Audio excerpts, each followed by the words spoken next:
Thank you so much, Akshay. Can you hear me? Yes, sir, loud and clear. Thank you so much. And thank you, CIC, for organizing this wonderful webinar.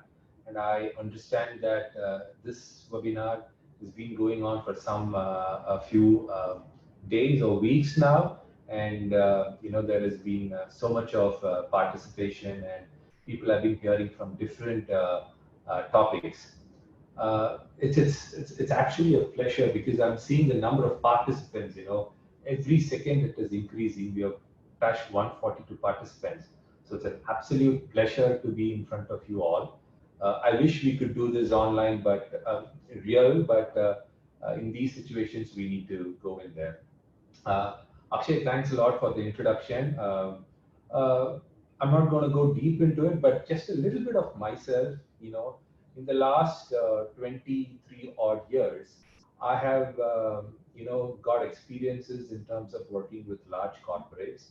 As always, these entrepreneurship bug bites you. When it bites, I get into a lot of startups as well. So I got a good amount of experience in terms of working with startups and working with corporates as well. And I've been lucky. My startups have been completely different from the experiences that I've had. Fortunately for me, my experiences have been in the banking and financial services, and I've been able to, contribute a lot to the banking industry there. And with respect to the startups, I have done startups where I've been in the construction industry and built a lot of buildings using technology-driven construction materials. I've also been into a completely a different line, manufacturing, build ATMs, which is one of the India's first desktop ATM. So, not only from a corporate startup, but also from a varied industry, I've been there.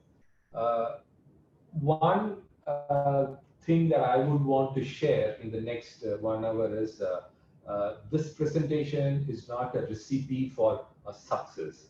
Uh, what I wanted to share is my experience, and what I also wanted to share is some of the industry leaders, how have they seen it, how corporates have seen it.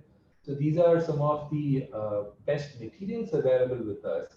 So this is just a collage of all these materials that I would want to share it with you and see how all of us can benefit out of it. Can you see the next slide? No, sir, I don't think you switched the slide. Okay, there it goes. Yeah, it works, sir. Right. So, I know that there are a lot of people here. It's 1:55 now, but anyone who thinks that I'm gonna, create a startup in 6 months' time, I'm gonna create a product and then raise funds and exit the company and have a luxurious life and all in 6 months to 1 year time, I think this is not the forum for that. So we here what we intend to do is a startup. How can we create value? How can we build on our passion and therefore create a startup and therefore create an organization? That's what we want to discuss about. But then who are you? If you get constant botheration from your customer, from your team, from your employees, what I missed there is constant botheration from your bankers, from the people who give loans, and you're here. This is for you people because no matter what, I'm going to stick on to this passion. No matter what, I will sail through this and see how we can do that. So these are the set of people that we would be talking to. We'll be sharing our thoughts and ideas. Few 15 years back, I joined Tata, and as a process, Tata, what they do is they take us through induction. That was a week-long induction, and I don't remember anything about that week-long induction. There's one thing that came into my, that one thing that stayed in me for a pretty long time, and even now, is they said that millions of people apply for a job in Tata, and only a few hundreds of thousands get this job. So pat yourself that you are able to enter Tata's in a job in this. That reminded me for a very long time, even today, and which is exactly what I want to share with you all. 98% of the population today are in the comfort zone. 164 people today have decided that I will step out of the comfort zone. I will go for my passion. And therefore, you all can pat yourself that you're one in a million. So I think with that introduction about us, let's get into the subject. Uh, Startup and corporate, how are we going to connect them or what differs? But let's understand when did this word startup come? Startup was coined in 1970 and they became famous in 1990 during the internet boom and things like that. Current statistics say that roughly about 50 million startups are registered on a yearly basis, which means that 137,000 startups come on a daily basis. And we all know close to about 92% plus fail. But if you have to look at the failure rate of corporates, they are at less than 25%. So what is it that corporates do, and what are those things that we can take from corporate and put it in startup so that we have less of these failure rates? That was the reasoning behind this whole presentation. Now, having said that, while we say startup, uh, people still go for startup. What is the reason? Corporates, no matter what, their growth percentage will always be 10 to 20% year on year. But startups are those people which can give us exponential growth. Therefore, everyone loves startup because they want to be part of the growth story. So if we can take the best culture of the corporate and still merge it with the startup culture and see how it is going to work then. So for that, we need to understand what are the subtle differences between the startup and culture. The startups generally have a fail fast methodology. Prototypes and the products, they actually fail faster, but they also get up and start building the next one there. But in corporates, what happens is they avoid these failures. And how do they avoid these failures? They have defined processes built in between in them. So therefore, they are able to find out and ensure that the failures are much better. So there's much lesser. So that's one thing that we need to look at, processes being followed in there. The next one is on the decision making. Again, startups are particularly pretty cool organizations. The decisions are taken by the founder, and what goes in these decision making is his intuition, is his gut.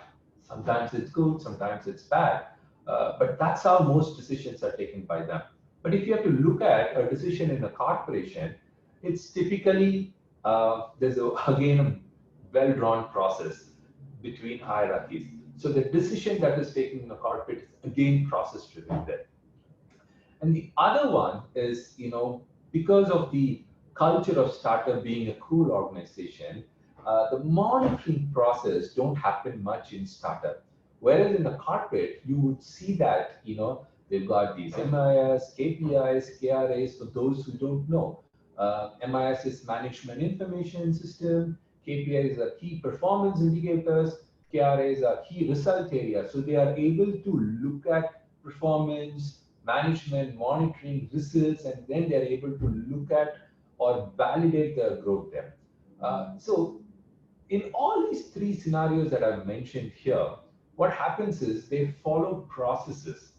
Processes are the key things that ensures that corporations don't fail. So how can we inbuild processes into startup without disturbing the core of a startup there? So the next few slides who's going to identify what are those processes that, or what are those areas that we need to follow to ensure that we can look at informed decision making there. So therefore, we would want to call this as a corporate startup. This is one of the very famous slides, and this is the most admired company in the world, which is Apple. And Steve Jobs says that you got to start with the customer experience and work backwards to the technology. Personally speaking, I'm involved in multiple startups on my own. Right now, I'm involved with a lot of startups at a mentorship level. I'm involved in a lot of, I go through a lot of startup organizations. The one thing that they are very passionate about is their product, is their technology. So most of the focus actually goes into their product and into the technology. And what they don't realize is how do they fit this product into customer? And not only the product, the rest of the other activities involved in an organization has to be fixed into a customer experience model. And which is exactly what Apple did. Apple followed. And today, they are the most admired company. So the fundamental of our presentation today will always be the various activities of the startup that we're going to discuss should be customer centric, should revolve around the customer, and that's what we're going to talk about today.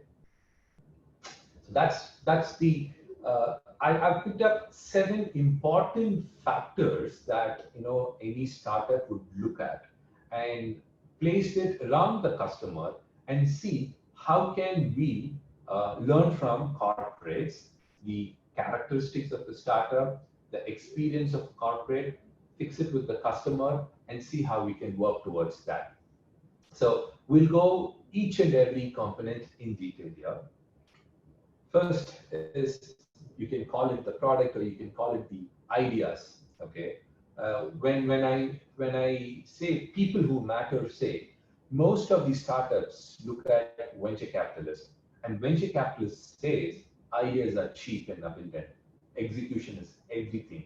So the previous slide would talk about not only the ideas, but how are we going to execute the product or the idea as an organization is what we're going to talk about here. If it was a live session, I would have asked, as a startup guys or people who are interested into startup product, you would have gone to your friends, known people, and many of us would have heard this. This is the worst idea that I've ever heard. And I just wanted to share a quick industry story. There is this gentleman called Stan Lee. Stan Lee is the founder of Spider-Man. In fact, he's the one who created the Fantastic Four, Thor, Iron Man. I mean, we all know Avengers. Most of the characters are created by this gentleman called Stan Lee. So Stan Lee, this is way back in 1962. So his publisher told him, I want a new superhero. So Stan Lee went back to the publisher and told him, I got this superhero who is a teenager. This teenager is an orphan and he's struggling for money. And his superpowers come from spider. So the publisher told him that, you know what, I've asked for a superhero. What you're giving me is a teenager who can only be a sidekick. And the superhero has all the problems. He's an orphan, he has no money, and then he's being bullied by every people in this world. And then, when you think of spiders and cockroaches, it's an eerie feeling. So how can he be a Spider-Man? This cannot be a superhero at all. What happened, there is this Amazing Fantasy, that's the magazine, and they were closing this magazine. So the last magazine that they were publishing, Stanley said, anyway, it's the last magazine, let me publish this, let me put this Spider-Man. So Spider-Man was published in that magazine in 1962.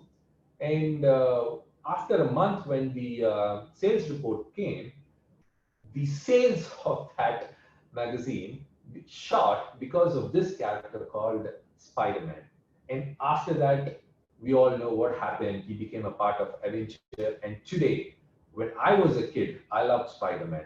My daughter, she's favorite of Spider-Man. I mean, she loves Spider-Man. He's one of the most successful superheroes that has been created.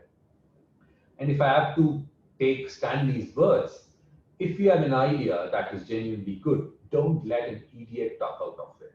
So go for your idea, go for your passion, but look at the word that is used, genuinely. How do we know that my idea is good or genuine?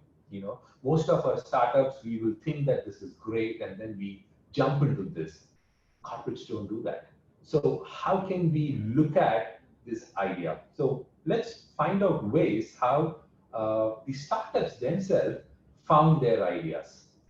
So if you look at the data from successful startups, solving a difficult problem, 6%, change the world, 6%, catch a wave, 5%. These are not the major contributors to the ideas of product that you're looking at. Industry expertise. So people who come experience that industry, knows the in and out of this industry, or knows what's happening in the industry, and from there, if they pick up an idea or a solution, that's where you know that the product is going to succeed. Copy with a twist is about 11%. Uh, Grew out of existing business. So if you have to look at these three data points, that contributes to more than 51% of where you should look out for successful products for your startups. Now, having said that, this is where you're going to get your product from, where you're going to fit it. Okay, you need to know that the product or the idea that we have selected should always have a fit, or it should be accepted by the customer. So how are we going to do this acceptance? So the product or the idea that we talk about, is it addressing a pain point of the industry or the customer? We need to look into that. So earlier, we would have thought as a startup, I love this idea, it's going to be great. But then now we are communicating with the customer and saying, does it addresses any of his pain points? Or is that a great innovation that we are talking about? Okay, so that could change rapidly. Or, there is something called market share. So the existing products are only able to serve 50% or 30% of the market. So there is enough and more potential for more people to come. And therefore, you can actually look at market share as one. Or regulators come and demand, they say that, you know what, I need these type of things. Then you can actually have a product or idea that helps on these things. So these are some of the fundamentals where you could look at actually where you can fit your solution for the problem that we could do. Digging deep into this, if you're looking at pain, I'm just trying to understand where some people make mistake, where you can do it. If you're looking at giving a solution for a pain area, it has to be immediate. You cannot go and tell a customer, oh yeah, I know, I understand your pain, but then give me about 1 year, give me about 6 months, I will develop and come there. It has to be now. I mean, the great example now that we're seeing is, and it's also sad to see that most startups, a lot of organizations have jumped into this COVID thing that I'm going to make ventilators. Ventilators are a very complicated and as well as it's a product that has to be defined by medical people as such, but there are so many people who have jumped into it. They have not understood the supply chain management. Therefore, they've completed their product, but they don't know how to make it live. Prototype is not going into production. And therefore, by the time they actually get into production, most of the hospitals would have already got their ventilators from the existing people. So by the time they sell it, it won't be required there. So if you are selling or creating any idea against the pain point, time is of the essence. Innovation is always gives you that high price and services gives you. So any innovative product you can demand the price, and you can actually get a lot of benefit out of it. There are a lot of innovative products that you can look into it. Market share, Market share is something that it will have to come with lower price because you're trying to eat into someone else's market, but with high quality. Uber is a great example. There were taxis, autos in India, but Uber came out with a little bit of innovation and the market share, whereas prices compared to other things much lower, but quality of service is higher. And today, Uber is while it was a startup earlier, it's a publicly traded company in the US. Regulation. This is where I want to share some of my experience. When I was in Tata's, I was managing the entire ATMs for the banks in India. So the Indian government came and said that, I'm going to give you the ATMs are so underpopulated in India, in the next 3 years' time, all the banks and white label is private people other than banks, have to deploy 100,000 ATMs. And the total manufacturing capacity in India was only 30,000. Sorry, 10,000 a year. So of the 100,000, only 30,000 the local guys can give. 70,000 ATMs is something that we need to import. So that's where I actually saw a market potential. 70,000 ATMs you need to import. If I can capture 10% market share, 7,000 ATMs, and each ATM is with a lifespan of 5 lakhs plus another 5 lakhs for service, 10 lakhs, I could make 700 crores immediately. So regulation has helped me to get into a business model, and which is where I quit Tata's and started my own organization, startup again, into the manufacturing field and develop this product. So regulation has given me an opportunity at 10% market share, 700 crores, 20%, 1,400 crores. Then there's another regulation which came called demonetization, and it completely collapsed everything. But I'm saying there is potential in that as well. This is the most important thing that I feel that every startup has to look into it. Most of the startups have a product that is good to have. Trust me, corporates can afford to have these solutions, but startups, please do not have. If your product or idea do not address any pain point, do not address innovation, do not address market share, or it is not regulatory, it's just good to have, completely ignore it, stop it for some time, that market, that product will not have much product to have. And that is my first key takeaway for this presentation. Also, while the problem and solution, I also wanted to slightly touch on where you need to apply this. When I talk about a pain, you cannot take the pain, the product, and offer it to the CEO, because CEO is already dedicated that work to a CTO, and I'm using the word CTO, CEO, CFO, CEO, B2C or a B2B, it all applies. So it is the technical head who would want to look at the pain and take a decision. Don't ever sell a pain point to a CEO, sell it to the technology head. Don't go to the technology head and tell him, I've got a cost saving for you. Okay, you need to sell it to the finance head. Only then the decisions are faster and takes good depth. Operational problems have to be sold to the operation guys. So I've seen this in startups as well. We got an excellent product, but they'll be selling it, spending lots of time in pushing it to the wrong people. So you need to understand where your product fits, and who decides for that is also an important character for that. Now that we've sort of got an understanding where should our product has come from or idea has come from, it's good that we need to validate what is the customer or the market feels about it, and that's a very important point to do. So we spoke about paying, innovation, market share. I want to take an example of a product.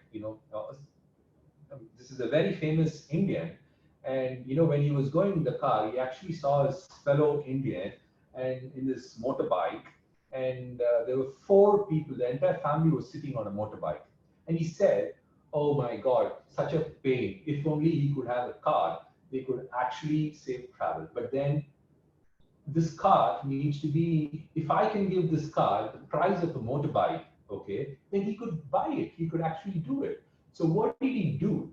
He said, I'm going to address the pain of my Indians. I'm going to innovate a product. And this innovation comes with the price of a motorbike. And then market share, all the second-hand markets will go. And this is the car that's going to run the entire India. The constant debate is, will we have roads to accommodate all the nano cars that's going to come in India?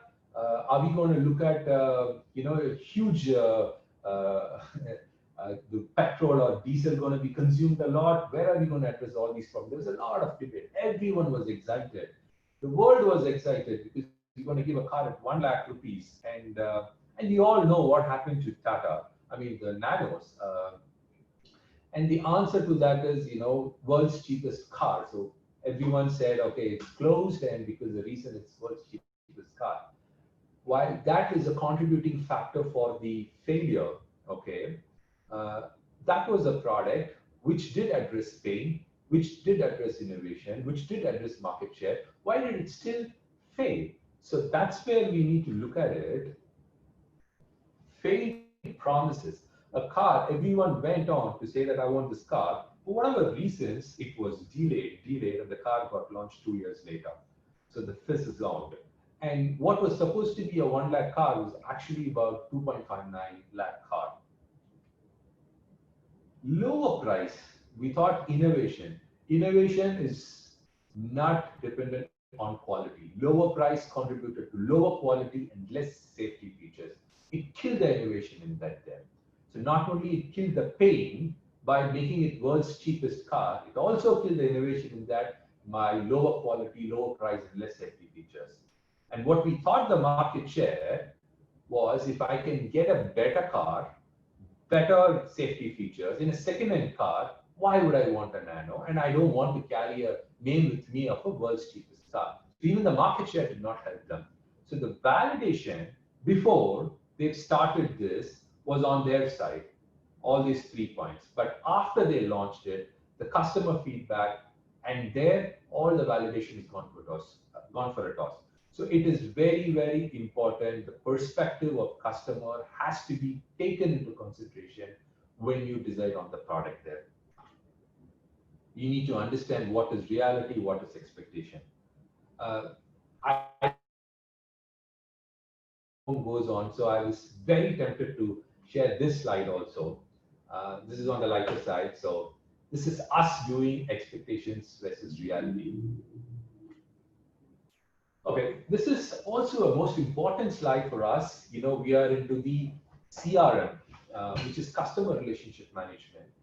You got your product, you got it validated. Now, the validation has to be a continuous evolving process, okay? Only in the US, bad customer experience costs about $41 billion per year. I mean, there are product market strategy itself is 41 billion, but people losing business because of bad customer thing. And how do you ensure that you need to have a great relationship with the customer? These are the 2 points: being authentic and being transparent. I would want to share my experience in this. When I was in Tata's, we had a bank as a customer, and we won a contract with them, and we're supposed to execute it. But then for whatever reasons, reasons could be because of us, because of them, the project did not kickstart. So as per the contract, and banking guidelines, vigilance, and everything, they have to put a penalty, a huge penalty amongst us. So they send a letter to us. And what happened, we, typical corporate battery of lawyers, prepared X amount of responses to them saying that there's no way we're going to exit this, penalties and things like that. Then what we did is, okay, while that's an option, what we wanted to do is we spoke to the customer, we told them, genuinely, we had a problem. We could not do this because of these reasons. We understand that you also need this project to be kickstarted. Is there a way that we can push this, what happened in the past, and look at how we can, move this forward? We were very transparent about explaining our problems and situation. The customer appreciated that. He said, fine, I thought you guys were going to come and fight with us, but the way you approached us, we will take it to the board. We will have a recommendation to waive off the penalties, and let's do business with them. And that customer became the most valuable customer for us, and he gave us a lot more responses there. So the relationship that we have with a customer is very, very important. And also the war feeling, since I worked with banks a lot, there was one a conversation that I had with the head of Citibank. If you actually walk into a Citibank branch and any other PSU type of banks, okay, the experience itself is completely different. The type of the quality of people, the office, the services, it's completely different. Whereas in this case, it's raw services that you get there. Not to blame. But having said that, I asked them, why do you spend so much money to create this? Because it's the same service. It's at the end of the day, you're getting this. He said, I want to give the wow feeling to my customers whenever they walk in. Okay. So I said, all right, but you spend a lot of money. He said, that's okay. A little later, when economy and things started working, Citibank had to say that anyone who walks into my branch have to pay 100 rupees because we are offering you the service. The number of the inflow into that branch has not stopped. In fact, what had happened is people pay 100 rupees, walk into that and get that wow experience and come back. And it became an additional line of revenue for Citibank. So giving that wow feeling to your customer is very, very important. So for all startups, once you have a product that has been appreciated by your customer, continue to improve on it and give them the wow feeling, which is what corporates do. And when you get feedbacks from your customer, you need to change. You can go through this. Kodak is a very famous company. It's more than a century old. I mean, if you look at them, they were a billion-dollar company way back in 1962. They have a patent for digital camera, which is they're the ones who invented and patented. But when they did that, at that point in time, their sales on normal photographic film was at 90%. They were commanding a huge market share. So they decided that they will not push their digital camera and they would keep selling this photographic film business. They did not listen to the customers. They did not see the competition growing on them. They were adamant. They thought they knew everything. In 2012, they applied for bankruptcy. So this is what happens if you do not, no matter how big a corporate you are, if you don't respond, react to your customer, this is what happens. Having said that, Microsoft, again, one of the most valuable companies, their core business is to sell license, operating system license, office license. Every household in the world will have this and you sell this license. That's where they make their money. But little later, Steve Ballmer, when during his period, they said that mobile phones, no way. Their OS, Android and Apple, no way. Laptops and desktops are going to be there. But they realized that slowly mobile, the Android, all of them are, taking charge. People are started getting used to it. So, they did some quick changes. They obviously got Nokia. Nokia is on Android now. These are different things. But fundamental difference, a company which grew on license model, when Satya Nadella took charge, he was such a leader that he said, I'm going to take a bold step. I'm going to change, I'm going to change the model of licensing to cloud-based licensing model. So today, Microsoft Azure is picking up. It's a business model that we are in. So leaders, corporates, they believe in the change. They change the complete activity. So as startups, we are very agile people. We should not stick on to the product and say, I'm so passionate about it. I have given my life. I've worked on this for some time. What happens if the market changes? I'm going to still push it further. I think that's a wrong decision. These are some of the things that we need to learn from corporates and look at change, adapt, and embrace change there. Right. So when we got a product, we got our customer feedback. We have validated that everything is fine. What should we do? And this is why scaling up the product in terms of every angle. The venture capitalists love you guys, and they want you to scale to a higher level. So how are you going to do the scalability? There is a very recently, everyone should have read this. that Facebook invested about 5.7 billion USD in Geo, right? Geo is himself a very large corporate. Facebook, a big corporate here. Geo has about 300 million, 398, so close to about 400 million users. WhatsApp, which is Facebook, also has so many million users. Just one second. So many million users are there. So now, having said that, just a quick check. Are you all able to hear me?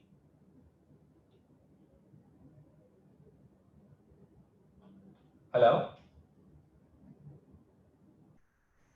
Are you all able to hear me? Yes, sir, I can hear you. Okay, fine. Okay, so coming back, the why would Facebook and WhatsApp want to invest on our on our Geo? Okay, so that's the question here. So they themselves can create scale here in India. WhatsApp has 400 million. Facebook has 400 million. How are they going to do this? So this is a question that everyone is asking. But the answer to that is not WhatsApp. The answer to that is called WhatsApp Pay. WhatsApp Pay is a very recent payment method that is going to get launched, wherein you could use WhatsApp to pay for a lot of activities there. Now, what is the most important criteria for a payment? You need to have strong data. Geo has.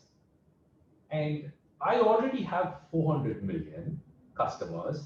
If I can have their 400 million customers, and both of them are in different segments, so I'm able to go and touch 800 million, or if you have to convert them, close to about 600 million set of people on day one.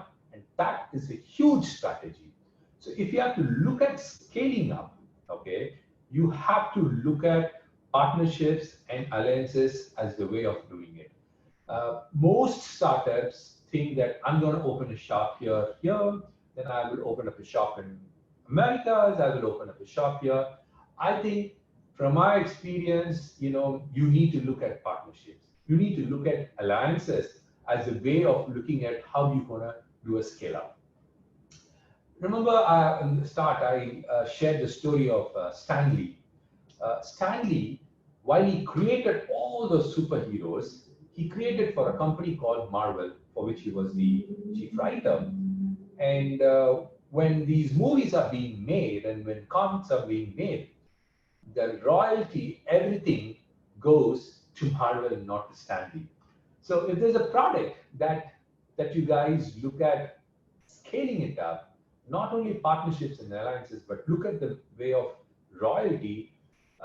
Typical example, I know a company where they start building up a bicycle, which is a hybrid bicycle, which is battery-driven bicycle, which could help in a lot more things. And now what they're saying is they would go ahead and open a manufacturing plant, then they will go open up a service plant, then a customer service, across India. By the time they could complete India, it's going to be like 10 years. But you already have companies which are into manufacturing, companies which has a pan-India presence. You just have to sell it to them, get royalty out of it. To me, that is a better plan than for scalability than doing everything on your own.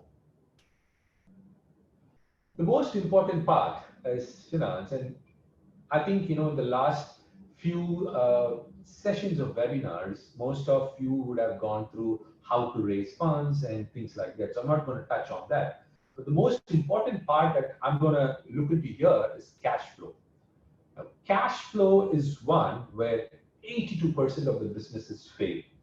Most of us, what we do, we prepare an Excel, and in the Excel, it seems everything is right. I got this cost, I've got the revenue, so I got a 15% margin. When I did my construction business, I did the same thing. My Excel gave me a 15% margin. So I said, okay, let's jump into it.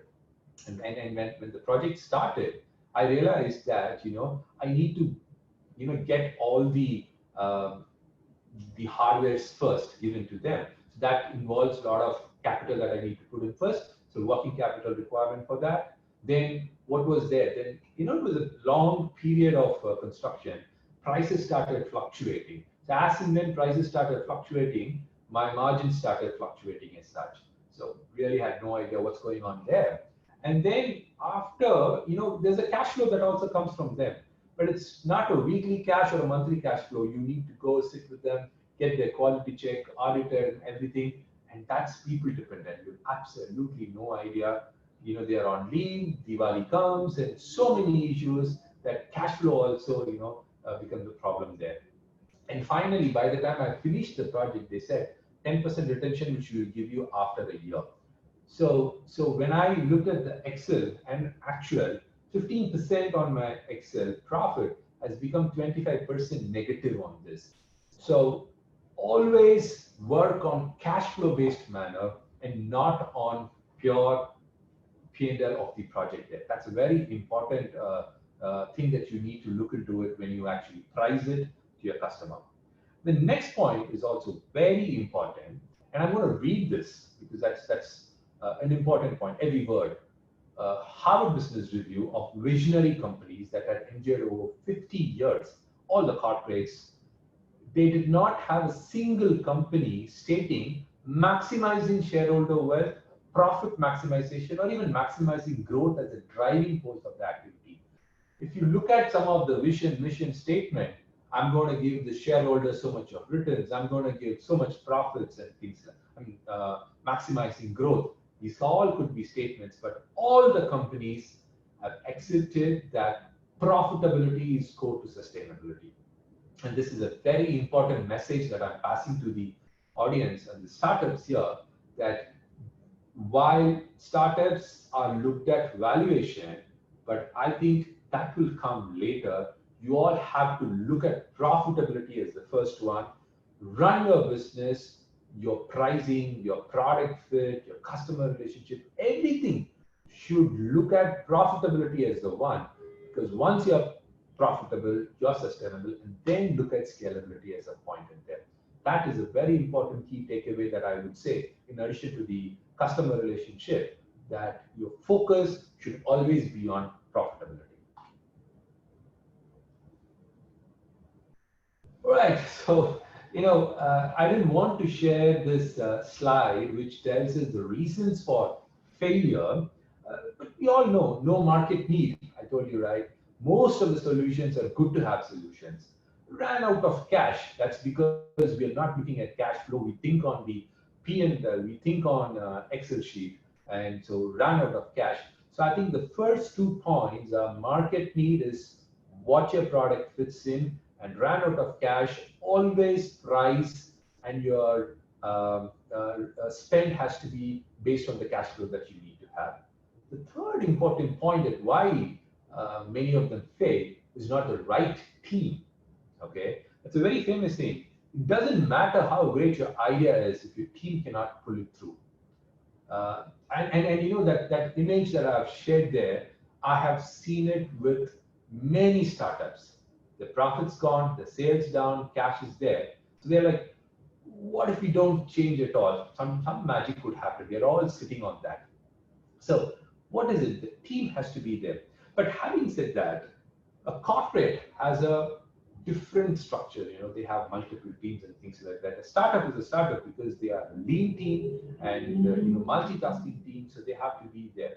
So I'm going to talk about only 2 important factors what you need to consider when you're building your team. Most of the startups that I've seen, because startups grew by taking money from friends or family, they are on the board. They're actually the team members. So regardless of their competencies, your employee, family, and friends, that is a big mistake. That should be avoided. Sudhar Narayanamurthy, we all know about Infosys. Infosys, when it was a startup, she was not Mrs. Narayanamurthy, she was Ms. Sudha. She was the one who was actually giving money to Mr. Narayanamurthy, and he used to spend her money for all these activities. When they got married, she not only did the housework, she gave a house. In fact, Mr. Nandan and her family stayed in their house. They took care of their children. She took care of their children. As a typical homemaker, she cooks food, takes care of them, and she used to work. And she used to be a software professional herself. So all the code that Infosys used to do, she used to contribute for that. So there's a lot of contribution who Sudha did to Narayana Murthy. And when Infosys had to buy their first computer system, it is Ms. Sudha's savings, 10,000 rupees, that got them the first computer. Now, when Infosys was starting to grow bigger from a startup, Narayana Murthy put his foot strong and said, either she or me will be in the boat. That can be decided. And Sudha said, it was your passion, it was your dream, I think you should be there in that. And the reason for that is any decision that you take with your family and friends, it becomes an emotional decision. And I don't want this company to have emotional decisions. I want corporate governance there. That is how we started Infosys. And today, Infosys is known for corporate governance. He started with the right team members. The second mistake that we as startups would do is, we look at people who got our same wavelength, same ideas, and we build them there. Okay. And what happens here is whenever we have a discussion, the thought process wavelength is the same. You don't have another perspective coming in. It is important to have complementing skills and not the same skills, which is what we miss there. Because we are comfortable with someone, because he says he has the same wavelength, don't take him. He has to have the complementing skills, and which is what Infosys had. Though they were friends, they all had their own different skill sets, and they were able to build Infosys into a bigger company then. So most important point that you need to look into here is, while there is product, while there is market share, venture capitalists, if they have to invest in your company, first thing that they look is who you are, what team you are. So please ensure that the team that you have, the team that you build is complementing you and allows you to take rational decision and not emotional decision there. Risk, and I think a lot of people who have covered about risk and every other things there. So I'm just looking at the time, so we sort of go. I want to look at only a few risks here and how you want to mitigate the risk. Don't stick on to one product. As soon as you grow, you have to have multiple products that needs to come in there, and multiple geographies via partners alliances has to be built in immediately. This is one way of looking at risk mitigation. And also, you should have a healthy ratio of new customer versus old customer. Don't depend on the 80-20 rule. Don't depend 80% of your revenue should not come from one customer. That is a risk. So you should have multiple customers, but having said that, new customers comes with a lot of burn. So don't, the combination should be 60-40. 60% of your should be your old customers generating, and 40% should be your new customers. So this is how you should look at the risk. I want to share about this company. If you look at their sales number, and this is a 2018 data, their sales from America is 141 billion and international 66 billion.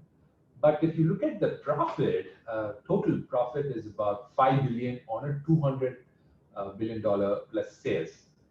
And their international business is growing. Therefore, what is happening here is, if you look at this case, as they grow, their profits are getting eaten. So, they have run into a problem, their risk.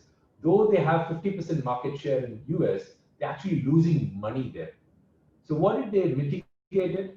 They came with an alternate product, which gave a additional revenue of 25 billion, but a profit of 7.3 billion US. And this was growing at 43%. And this new product that they came is called AWS, which is Amazon Web Services. And this is the company.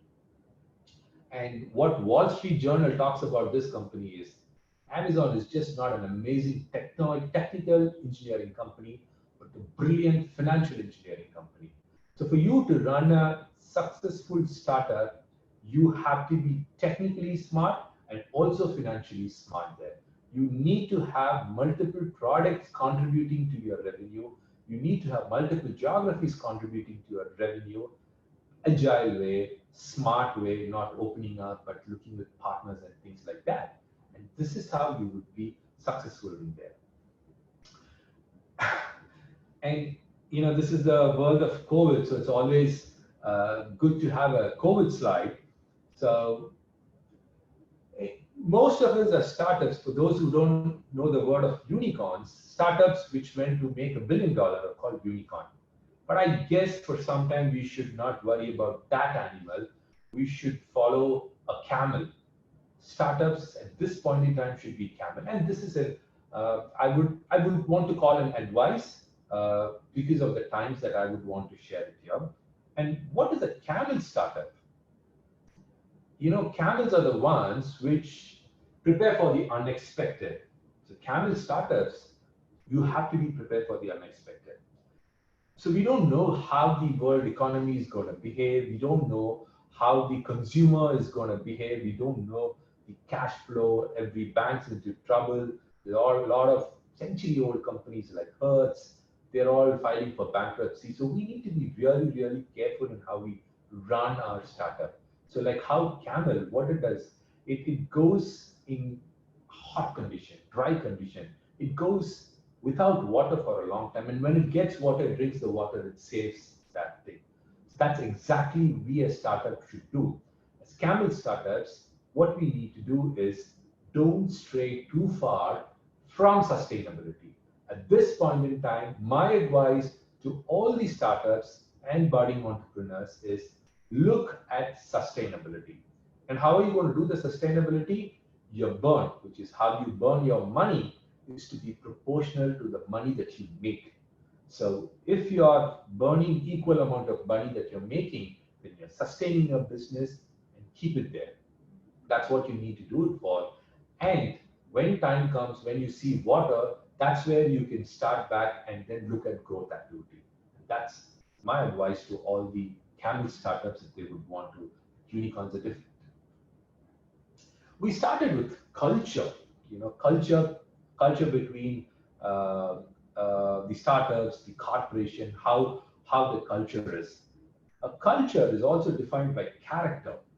Okay, so I'm saying a corporate can have a culture, but startups will have character. If your character says that the product is a perfect mix, you don't ignore the feedback. You know the trips, the financial trips of growth, and you know if there's setback that I can face it. I think that's the characteristics of you as a successful startup. You should know your pain, and you should know your gain. Thank you so much, and that's from my side. Thank you so much, sir. That was a very engaging and pleasant session to have with a lot of real life examples. And participants are actually sending very positive feedback. But as part of practice, I launch a poll wherein participants can rate the session. So participants will be getting the poll right now. Please do rate the session.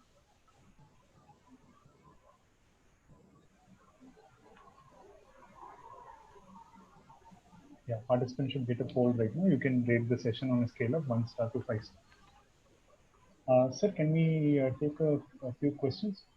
Yeah, please go ahead. Sir, so first to start with, one of the attendees is asking, how is it possible to deliver high quality at less price? Can you please explain? That's a good question. High quality is at less price, and we should not take the example of Tata Nano, okay? But the idea here is you should not compromise on quality, but you're looking at volumes here. So that's the answer to it. You have to mass produce in volumes, and these volumes brings you the effectiveness, efficiencies. So there's a lot of things that goes into when you're building volumes there. So when you bring in volumes, you bring in automation. When you bring in automation, processes get involved. Therefore, automation helps you less errors. Process helps you less errors, and therefore the output of that is quality. So for you to have high quality, involve high volume, And when you get into high volume, get automation, and when you get automation, your price becomes much lesser. Okay, sir. Next one is generic query. So one of the participants wants to know about angel investments as a whole. Okay, so I think that would be left for the experts to answer. But I'll tell you, there are three type of investors. One is your angel investor, then you've got your venture capitalist, and then you've got your private equity guys. Okay, private equity guys are those guys who would invest in corporates. They can give you debt, they can give you equity and things like that. But anyone who's related to startups mostly are the venture capitalists. Okay, so basically, venture capitalist comes at a period where they have seen the idea or they have seen the product or they know there's a market potential and things like that. Angel ventures are one step below that. They're the ones who knows you and they think that your idea is going to be much bigger than that. So people who believe in you are angel ventures. People who believe in the product and the market, and then you are venture capitalists. Okay, sir. Sir, next question is there any data or information which says, this is the minimum amount of fund needed to begin a startup? It depends on the product, it depends on the industry that you would want to know how much fund that you need to raise. But I would want to answer or rephrase the question itself and give an answer. What is the minimum or what is the amount of disinvestment or not disinvestment? What is the amount of equity that I as a startup should give? Okay. So for me, the company means equity, my own company. The lesser the equity that I give, the more I have of my company here. So why would I give less if I can have my company's value grown? So if I go at a idea level, I will have to give him more. If I go at a product level, I will have to give him little less.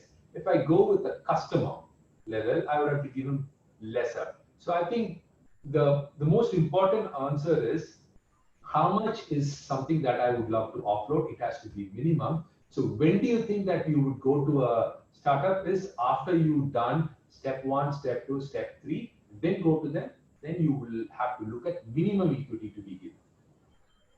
Yes, sir. Sir, another participant asks either whether it is better to begin as a home startup or is it better to start big? Can you repeat that? So is it better to begin as a home startup or is it better to start big, like a professional formal outside company? Okay, the answer to that is the form doesn't matter here. And I would say the whole presentation here is wherever you start, we would want you to follow the processes, what a corporate does. So whether it's going to be on a home startup or an institution startup, if you follow the basic steps that we addressed in the last one meeting, it could help.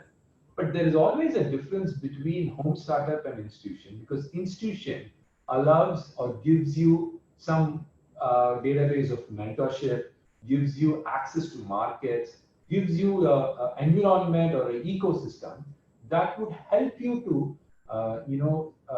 come and deliver things much faster there. So if I have to look at a personal decision, I would go with an institution. Sir, and one of the participants asked, do you want to say anything about small business startup and about its dependency on government for its finance, like bank funding?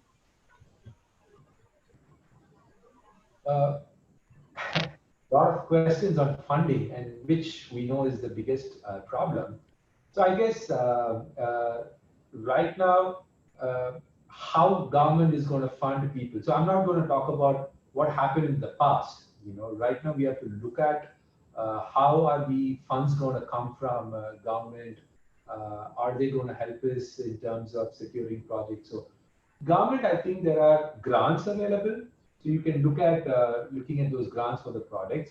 But otherwise, I think they are only supporting you in terms of non-tax, no tax for 3 years, then waiving off some of these eligibility criteria, waiving off the bond, the tender bond and bid and things like that. So to some extent, government gives what is within their limits. So, but if you're looking at money coming from government to that, that is a very long drawn process. Sir, and one of the participants says, before starting up a business, what should we keep in mind and what should we focus on? The first and foremost that you need to keep in your mind is what is your startup about? And I'm going to repeat the same process that we did there. If this product addresses what? Pain area or a market? And if you have answer for these two, then I think you can start. Okay, sir. Sir, and we have a few questions pertaining to COVID. In the sense, would a food business take off in COVID, wherein we provide hygienic and healthy food to customers, and also how can a startup survive during this pandemic scenario? Okay, I mean, these are all very generic questions, while it is industry related. For example, are we looking at healthy food in a particular area or pan India? Are we looking at home delivery, online model, things like that? So we have to dwell on that more. But at a very generic answer, I don't see any relationship between food and COVID here. I mean, COVID is not passed through food. And so I don't understand what has COVID got to do with food. But as an industry, let me put it this way: there are multiple. It's a growing industry, especially online food delivery is a growing industry. So if there are any innovations that you can bring it in, I think that would really help. Okay, sir. Okay, sir. Again, this is also particular to COVID. Are there any clear win sectors which are winning during the COVID scenario? Oh, at this point in time, the data points, push us to say that healthcare is an industry that that will grow. Healthcare will grow for multiple reasons because the way that we have touched healthcare is also being very different now. What was telemedicine is picking up. So if telemedicine can pick up, technology being supportive of that, then you're able to actually spread healthcare to the nook and corner of the country. So that's going to be a drastic change in the way that how health is going to be, defined for the people there. So healthcare is definitely a sector because of technology. It's going to pick up, and therefore technology by itself is a sector that will pick up. Now, having said that, there are other sectors as well, but again, as I'm saying, it all depends on consumer behavior, supply chain. So these are all things that we'll have to wait and see. We don't know how the second wave of COVID is going to be, how things are going to be normal. So I think it's a little too early, but definite answers are healthcare and technology.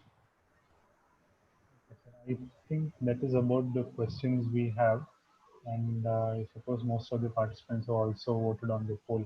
Yes, sir. Sir, so again, I would like to thank you on behalf of CISC. That was a very wonderful session, and participants have also given an exceedingly good feedback. So thank you once again, sir, and it's a pleasure to have had you today. Thank you so much. Thank you all. Yeah, thank you, yeah. Stay Uh, safe. Yeah, thank you, sir. And participants will be sending the certificates in another week's time. Request you to be patient till then. Thank you so much. I'm going to end the webinar for all now. Thank you, sir. Thank you, participants.